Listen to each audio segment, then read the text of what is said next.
Health news మీకోసం.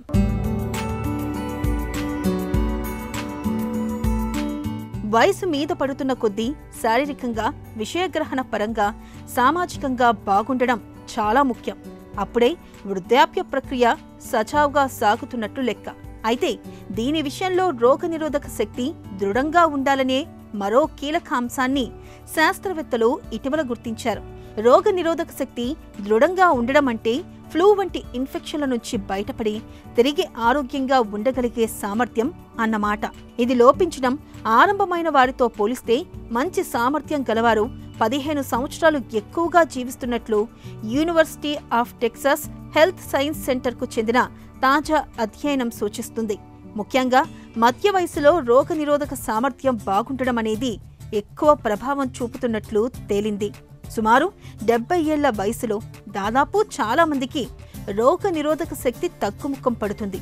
మామూలుగా అందరూ ఒకే వేగంతో వృద్ధాప్యంలోకి అడుగు పెడుతూ ఉంటారు.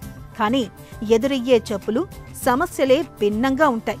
వీటితో పెద్దగా ఇబ్బంది పడకుండా జీవించడాన్నే ఆరోగ్య కాలంగా చెప్పుకోవచ్చని పరిశోధకులు చెబుతున్నారు. కొందరు ఎక్కువ కాలం జీవిస్తూ ఉంటారు, తక్కువగా జబ్బు పడుతూ ఉంటారు. రోగనిరోధక దృఢత్వ ప్రధాన సిద్ధాంతం ఇదే అంటున్నారు శాస్త్రవేత్తలు. ఎక్కువ కాలం అలాగే ఆరోగ్యంగా జీవించడానికి మధ్య వయసులో రోగనిరోధక శక్తిని దృఢంగా, బలంగా ఉంచుకోవడం చాలా కీలకమని పరిశోధకులు సూచిస్తున్నారు. రోగనిరోధక వ్యవస్థ నియంత్రణకు తోడ్పడే ఒక ప్రత్యేకమైన ప్రోటీన్ను గతంలో గుర్తించారు. దీని మోతాదుల ఆధారంగానే ఇప్పుడు రోగనిరోధక దృఢత్వాన్ని లెక్కించారు.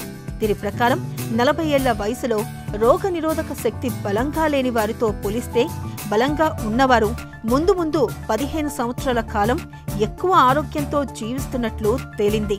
వీరికి అకాల మరణ ముప్పు కూడా అంతే తక్కువగా ఉండడం గమనార్హం.